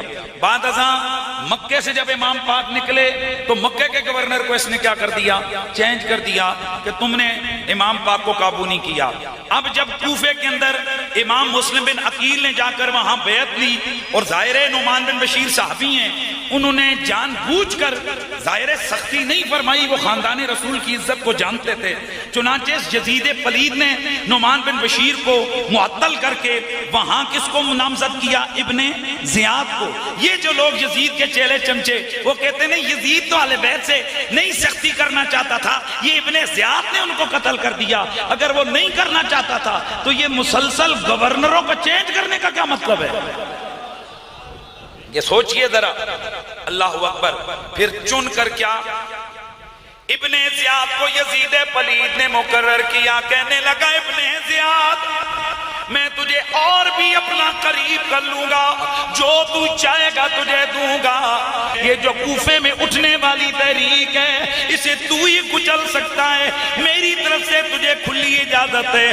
2 مارتا ہے یا 2000، 2000 مارتا ہے یا 2 لاکھ، بس مجھے صرف یہاں کے لوگوں کی بیعت چاہیے، مجھے صرف حکومت چاہیے، مجھے کوفے کے اندر اپنی مخالفت میں کوئی بولتی زبان نظر نہیں آنی چاہیے۔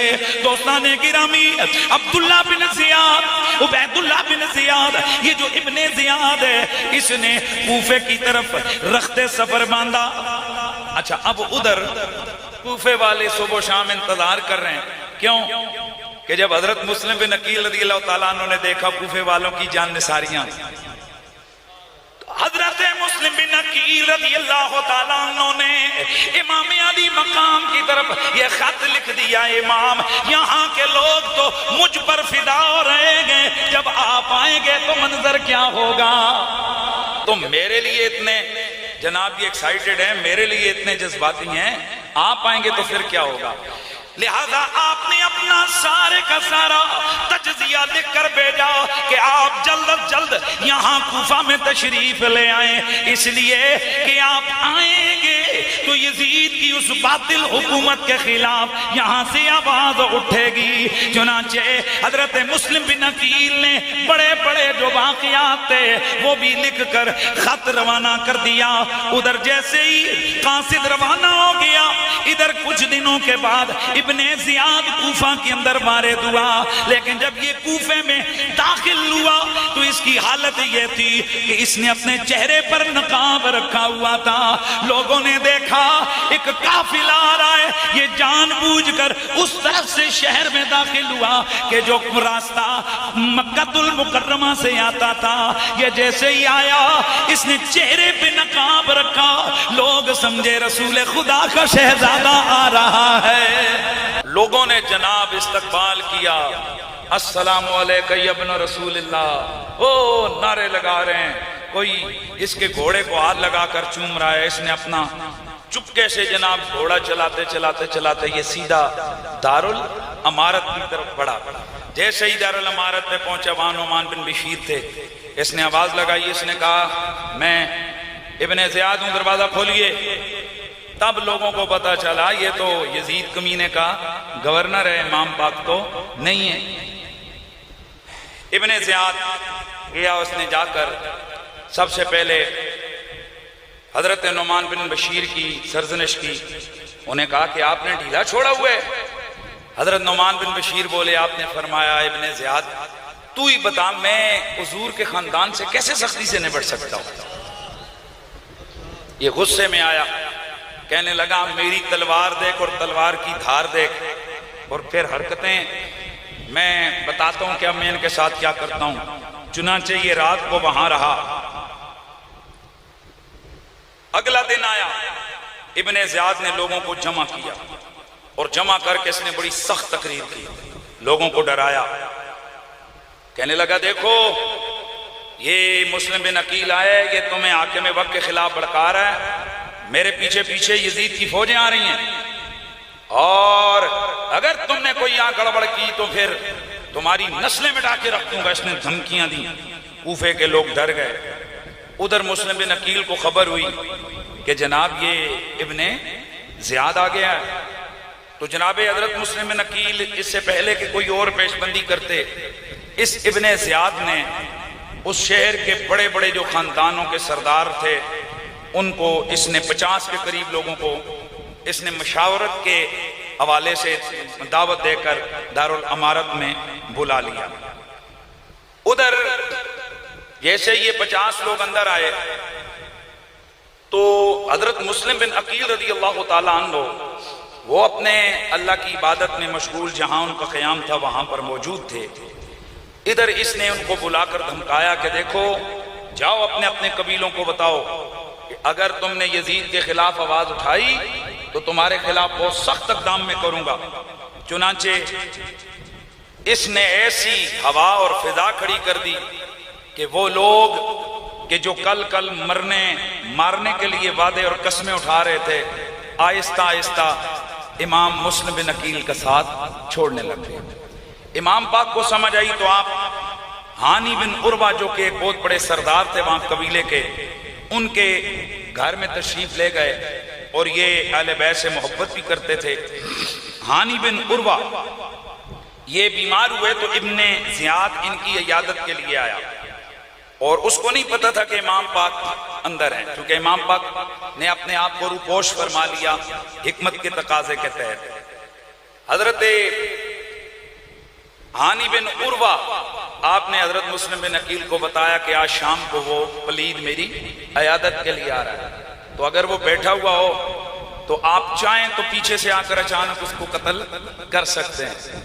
حضرت مسلم بن عقیل بولے، آپ نے فرمایا میں شیر خدا کا پوتا ہوں، قتل کرنے سے ہم قتل کریں پر ہم یوں اپنے دشمنوں سے انتقام نہیں لیتے کہ وہ بیٹھا ہو اور میں اچانک چھپ کر اس پر حملہ کروں۔ ہم جس وقت اگر انتقام لیں گے تو سرے عام لیں گے۔ چنانچہ یہ ہانی بن عروہ کے گھر آیا، اس کو کچھ نہ کچھ سمجھ آ گئی۔ ہانی بن عروہ کو اس نے اپنے دارالامارت میں بلایا اور وہاں بلا کر ان پر تشدد کیا۔ کس نے؟ ابن زیاد نے۔ اس نے وہاں تشدد کیا اور اتنا زیادہ آپ کو مارا کہ قریب تھا کہ آپ شہید کر دیے جاتے، لیکن چونکہ آپ کا ایک بہت بڑا قبیلہ تھا اس لیے کچھ لوگوں نے اس کو سمجھایا کہ حضرت ہانی بن عروہ کو اگر تو نے قتل کر دیا تو یہاں بڑا ہنگامہ کھڑا ہو جائے گا۔ بہرحال باہر لوگوں کو اطلاع ملی کہ جناب ہانی بن عروہ شہید کر دیے گئے ہیں۔ چنانچہ حضرت ہانی بن عروہ کے قبیلے والے دیگر کوفے کے پاسی تلواریں لے کر انہوں نے ابن زیاد کے محل کا محاصرہ کر لیا۔ سارے تلواریں لے کر آ گئے، تو نے اتنی بڑی شخصیت کو قتل کیا۔ اس نے اندر سے قاضی شریح کو کہا جائیے آپ باہر بیٹھ کر دکھائیں لوگوں کو، آپ بتائیں کہ وہ صرف اندر انہوں نے اپنی حفاظت میں لیا ہوئے، اب قتل نہیں کیا۔ چنانچہ ان کو دور سے دارالامارت کے اوپر کھڑا کر کے دکھا دیا۔ لوگ سمجھ گئے اچھا یہ تو افواہ ہے، ہانی بن عروہ جو ہے نا وہ کیا ہیں، یہ زندہ ہے۔ ادھر ابن زیاد نے بڑے بڑے قبیلوں کے 50 لوگ پھر بھی بلا لیے۔ ادھر جب باہر بہت سارے لوگ جمع ہوئے، ادھر مسلم بن عقیل بھی تلوار لے کر میدان میں آ گئے۔ آپ نے آواز دی، فرمایا کہاں ہے وہ جنہوں نے میری بیعت کی تھی؟ تھوڑی دیر کے اندر 4000 لوگ حضرت مسلم بن عقیل کے ساتھ کھڑے ہو گئے۔ ابن زیاد نے جس گھڑی دیکھا کہ میرے دارالامارت، میرے قصر، میرے محل کا چاروں طرف سے محاصرہ کر لیا گیا ہے، ابن زیاد بڑا کمینہ شاطر قسم کا بندہ تھا۔ اس نے اندر بیٹھے ہوئے 50 لوگوں کو کہا کہ میں تمہارا سر قلم ابھی کر دوں گا، تمہاری بخشش کی صرف ایک ہی صورت ہے کہ یہ جتنے باہر تمہارے قبیلوں کے لوگ کھڑے ہیں انہیں آہستہ آہستہ تدبیر سے حکمت سے سمجھا بجھا کر انہیں مسلم بن عقیل سے جدا کر دو. توجہ ہے, انہیں مسلم بن عقیل سے الگ کر دو. وہ کوفی ڈر گئے, انہوں نے کھڑے ہو کر باہر اعلان کیا, جس نے اپنے اوے فلان تو کدھر ہے. آہستہ آہستہ آہستہ آہستہ امام پاک کھڑے ہوئے, ادھر امام پاک محاصرہ کر کے کھڑے ہوئے, ادھر عشاء کی اذان ہوئی. حضرت امام مسلم بن عقیل آپ نے فرمایا ساتھیو چلو اللہ کا بلاوا آ گیا ہے. آپ مسجد میں گئے, نماز ادا فرمائی, 500 لوگ رہ گئے. جب 500 لوگوں کے ساتھ نماز شروع کی تو آہستہ آہستہ لوگ کھسکنے لگ گئے. جب امام نے نماز سے سلام پھیرا تو کل 30 بندے ساتھ کھڑے تھے. کتنے؟ 30. باقی سارے کھسک گئے. امام پاک بڑے حیران ہوئے کہ یار یہ کیسے لوگ ہیں. تھوڑی دیر پہلے 4000 بندہ تھا, اب 500 رہا, اب 500 سے بھی 30 رہ گئے. چنانچہ آپ نے وہاں سے ایک دارالقندہ جگہ تھی, اس کی طرف جانے کا ارادہ فرمایا. مسجد سے باہر نکلے تو 30 بندے ساتھ تھے. جب اس محلے میں پہنچے ایک بھی پیچھے نہیں تھا.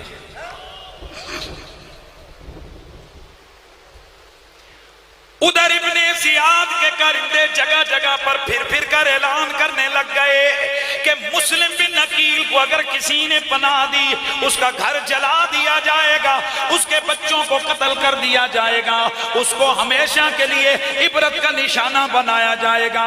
چنانچہ لوگوں نے اپنے دروازے بند کر دیے. یہ آج چشمے فلک کیا بے وفائی کا منظر دیکھ رہی ہے کہ جس امام کے ساتھ مرنے مارنے کے لوگوں نے وعدے کیے تھے آج اکیلا گلیوں میں گھوم رہا ہے. دروازے سارے بند.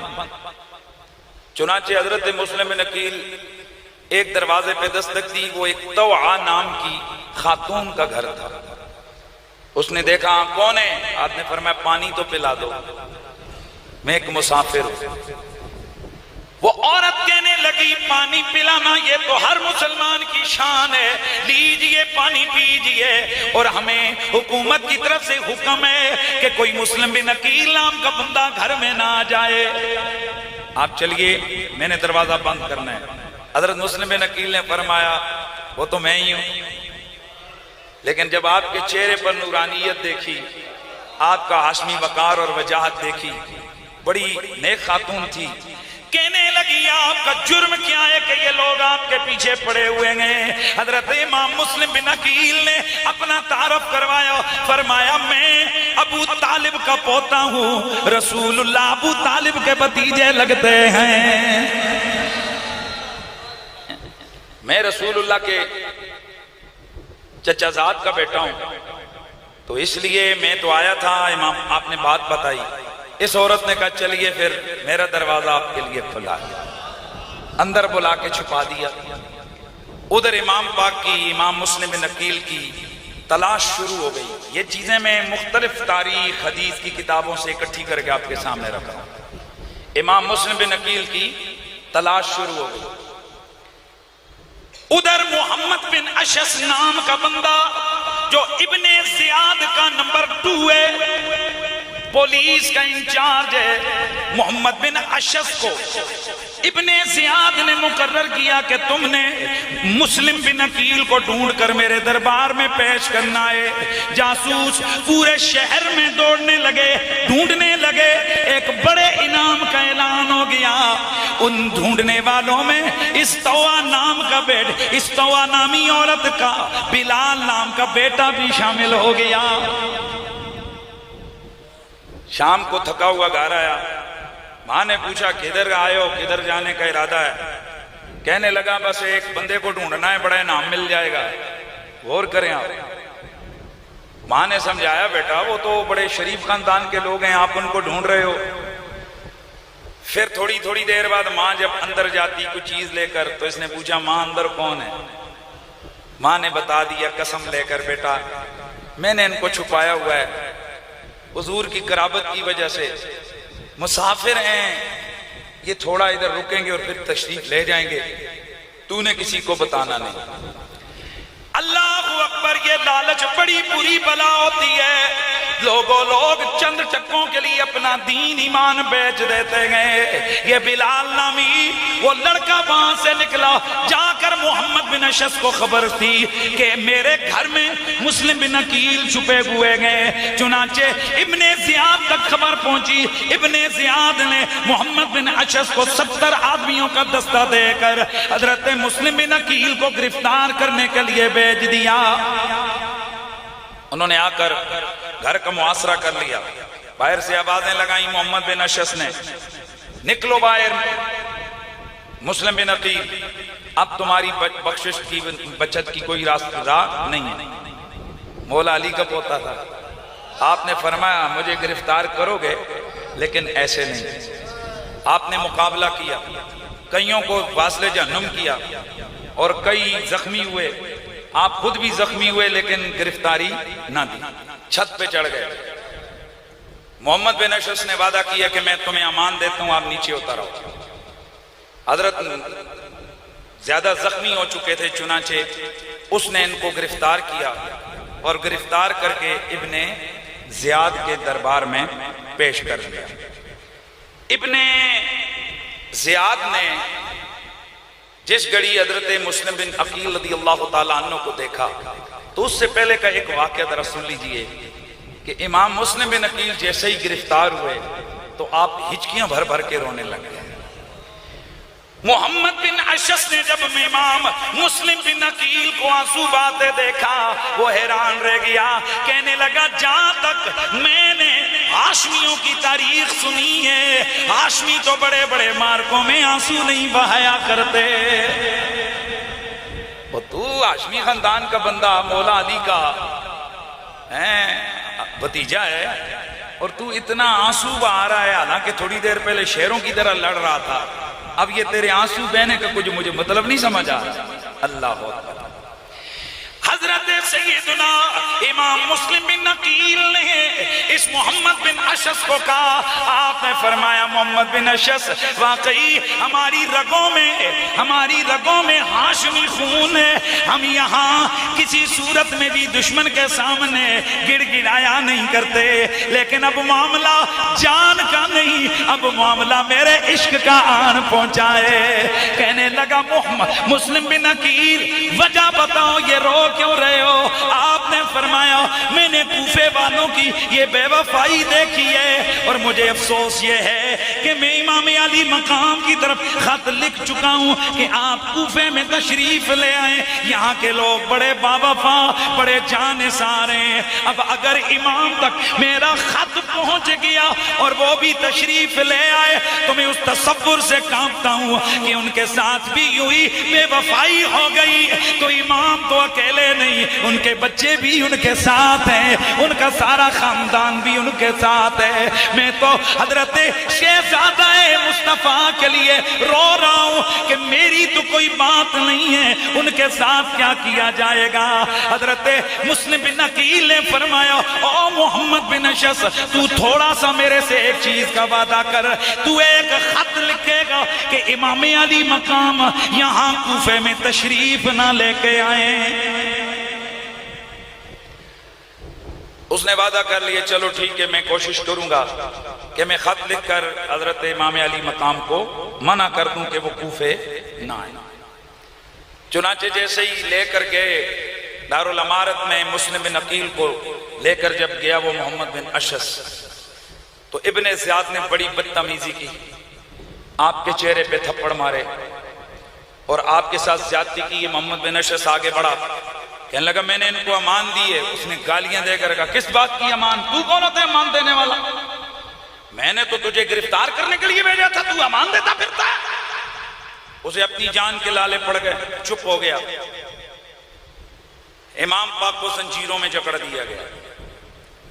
امام پاک سامنے کھڑے ہوئے ابن زیاد نے بڑی رعونت بھرے لہجے میں کہا اے مسلم بن عقیل اب تم خود بتاؤ اس بندے کا میں کیا فیصلہ کروں کہ جو حاکم وقت کے خلاف بغاوت کرنے کے لیے آیا ہے، لوگوں کو حکومت کے خلاف اکسا رہا ہے۔ حضرت مسلم بن عقیل بولے آپ نے فرمایا ہم خود نہیں آئے، ہمیں تو یہاں کے لوگوں نے خط لکھ لکھ کے بلایا ہے اور انہوں نے یہی بتایا ہے کہ تیرے جو حکومت کرنے والے لوگ ہیں وہ لوگوں کے قاتل ہیں، لوگوں کی جان مال عزت آبرو محفوظ نہیں ہے، دین کے اندر بدعتیں شروع ہو چکی ہیں، اللہ کے دین کی حسین صورت کو مسخ کر دیا گیا ہے۔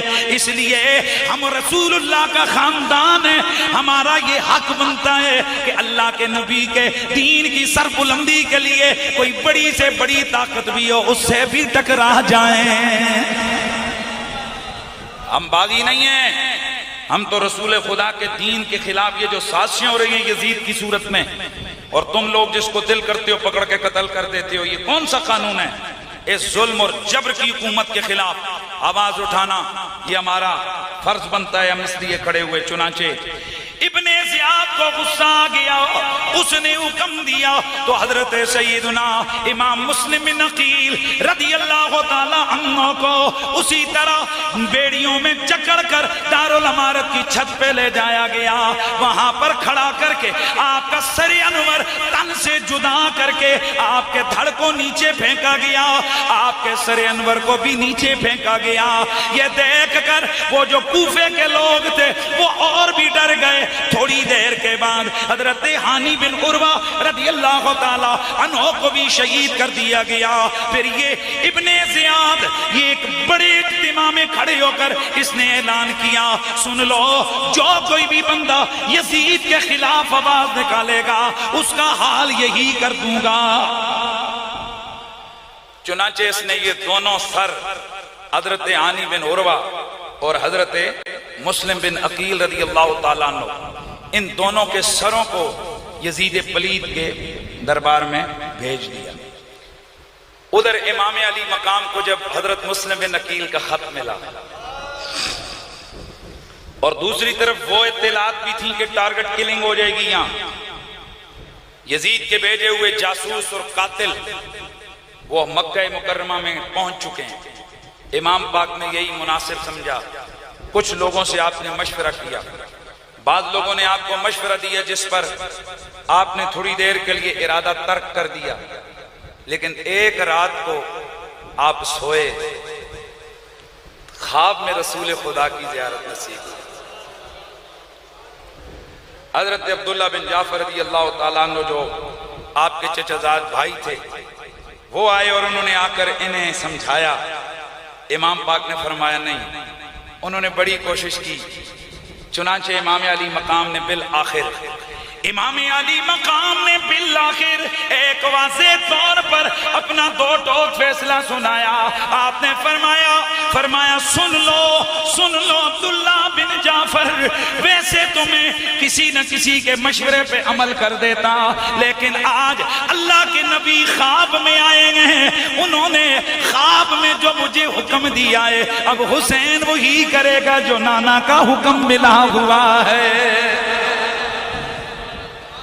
اب ایسا نہیں ہو سکتا کہ میں اپنے اس موقف سے پیچھے ہٹوں۔ حضرت عبداللہ بن جعفر نے پوچھا کہ آپ بتائیے کہ کیا خواب نظر آیا؟ آپ نے فرمایا یہ میرے اور میرے نانا کا راز ہے، لہٰذا میں یہ آپ کو نہیں بتا سکتا کہ یہ کیا ہوا اور حضور نے مجھے کیا حکم دیا۔